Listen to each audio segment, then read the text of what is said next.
Olá a todos! A primavera começa neste dia 22 de setembro, às 22 horas e 54 minutos, horário de Brasília. E ela ainda deve iniciar sob influência de uma neutralidade climática. Isso quer dizer que não estamos nem em um El Niño, nem numa Laninha. Por enquanto, a água do Pacífico aos poucos está aquecendo. Como a gente vê aqui nessa região, a água em profundidade ainda está quente e aos poucos, conforme ela for ressurgindo, essa temperatura aqui em toda a porção do Pacífico vai aquecendo um pouco mais. Por enquanto, ainda temos a costa do Peru, que é essa região 1+2, com uma anomalia negativa. O que vem acontecendo? Temos ventos em altitude que estão mantendo, então, a inserção de uma água um pouco mais fria aqui nessa região, mas tudo está acontecendo muito superficialmente, né? Então, a gente consegue enxergar aqui que tem ainda essa água um pouco mais fria, mas é em superfície. Em profundidade, como a gente já falou, a água vem aquecendo. Então, é essa situação que a gente tem agora. Por enquanto, uma neutralidade climática com um viés um pouco mais quente e aos poucos, então, vem chegando água cada vez mais quente. Tanto que os modelos estão já mostrando que vamos sim encaminhar para um futuro El Niño, principalmente entre novembro e dezembro, né? Então, por enquanto, a gente consegue enxergar que a probabilidade de se ter um El Niño vai aumentando. Mas que tipo de El Niño, né? Se a gente tem aquela costa do Peru ainda um pouco mais fria, por enquanto, a gente, até essa costa começar a aquecer um pouco mais, a gente vai ter um El Niño quando ele se concretizar com uma cara um pouco modoc. Isso quer dizer que a região 1+2 é mais fria do que a região 3-4. Mas aos poucos, como ainda vamos ter aquela ressurgência de água mais quente, também essas condições que mantêm a costa do Peru mais fria, ainda são bem locais, né, bem em superfície, não vai ter muita sustentação para essa temperatura ficar mais baixa do que as demais, né? Então a gente consegue enxergar aqui neste gráfico que a região 3-4 ela ainda tem essa tendência de continuar aquecendo. Mesmo aqui, né, como a gente já viu, o IRI ainda mostra, né, esse risco para El Niño continuando. Então o que a gente consegue tirar de conclusão? O El Niño ele pode até se iniciar com uma cara um pouco mais modoc, mas depois ele segue para um El Niño canônico, um El Niño clássico, né? E isso deve começar a se concretizar principalmente entre novembro e dezembro, como eu falei, e deve seguir inclusive ao longo do verão. Mas voltando à primavera, o que vamos esperar então com relação às chuvas para todo o país?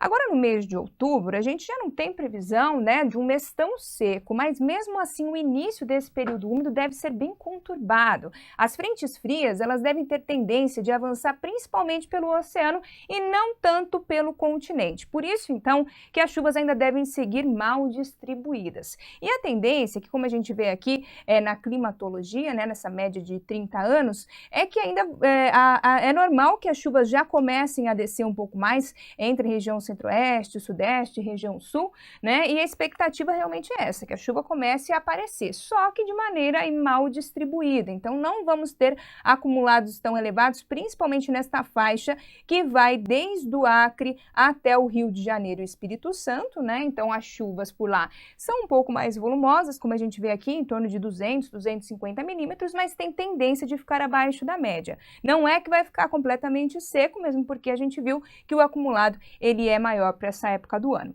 Só que a tendência é que essa chuva seja mal distribuída. E com a chuva sendo mais mal distribuída e esse Pacífico aquecendo aos poucos, vamos ter então temperaturas que têm tendência de serem maiores do que foi, por exemplo, o ano passado. Ano passado tivemos aí uma anomalia mais negativa das temperaturas por conta das instabilidades e também de condições diferentes que tivemos em 2017, como por exemplo, né, a atuação de uma laninha, e está bem diferente esse ano. A gente está caminhando aí para um El Niño, né, e nessa fase aqui do outubro a gente ainda está numa neutralidade com viés mais quente. Então a expectativa é que as temperaturas já sejam maiores, vamos ter mais calor ao longo do mês de outubro. O que vamos esperar então para os próximos meses? Então vamos falar agora do mês de novembro. Mais uma vez a tendência é que as frentes frias avancem principalmente sobre o oceano e nem tanto sobre o continente, por isso que a chuva ela também tem tendência de não ser completamente bem distribuída.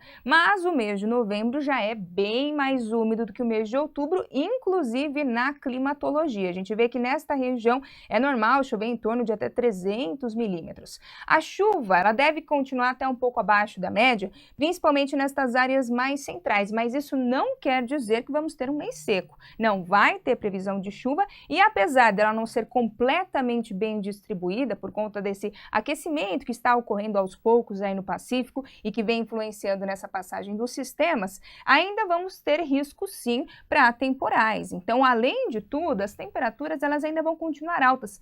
Mais altas do que foram ano passado, por exemplo, né? Porque a gente consegue ver aqui que em 2017 a temperatura não conseguiu ficar tão elevada, a anomalia dela ficou mais negativa porque as chuvas ficaram mais constantes, a nebulosidade foi maior e estávamos sob a influência, né, de uma laninha e de um oceano com viés mais frio, obviamente. Agora, aqui em novembro, a tendência de novembro de 2018 é que vamos ter sim temperaturas mais elevadas na maior parte do país. Só em algumas regiões que essa temperatura pode ficar no máximo 1 grau abaixo da média, mas não quer dizer que vai ficar frio não, ainda vai ficar bem calor aí em grande parte do país.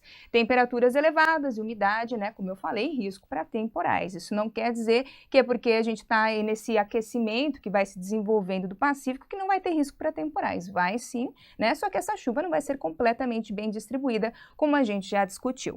E vamos agora então falar do mês de dezembro, que é normal, então, como a gente está vendo aqui nesse mapa da climatologia, que a chuva seja mais volumosa, principalmente nessa região que vai desde a região norte até parte da região sudeste. Mas de uma maneira geral, tem chuva aí para a maior parte do país, porque a umidade da Amazônia já está influenciando bem mais, né? Já adentrou mesmo a região central do país, e aí com isso as instabilidades vão ganhando força. Só que desta vez, não é que não vai ter chuva mais uma vez, vai ter chuva e mesmo que ela fique abaixo da média aqui sobre essa região que pega parte do centro-oeste, sudeste e norte do estado do Paraná, essa chuva é volumosa, né? Ela é bem volumosa e a expectativa é que ela fique pouco abaixo da média. Então vai ter chuva. Só que mais uma vez não dá para esperar uma chuva completamente generalizada, mas isso não descarta, assim como no novembro, que a gente tenha então temporais. Então o mês de dezembro ele segue um mês com pancadas de chuva, inclusive já começa a se concretizar um pouco mais essa questão aí do El Niño no mês de dezembro, né? E as chuvas elas tendem a ganhar mais intensidade no sul, principalmente entre o estado do Rio Grande do Sul e Santa Catarina, onde o risco para temporais por lá deve ser maior. Inclusive a gente tem algumas áreas aqui da região norte e nordeste que podem até ficar com chuva um pouco mais acima do esperado, mas principalmente aqui na região nordeste, nestas áreas onde essa chuva fica mais acima da média, a média com relação às demais áreas do país não é tão elevada, mas mesmo assim essa chuva ainda deve retornar. Só que de uma maneira geral, por aqui, principalmente nessas áreas do Nordeste, a chuva ainda segue muito mal distribuída, então você acaba tendo um bairro chovendo mais do que o outro, isso vai ser normal de se ver ao longo aí dessa primavera.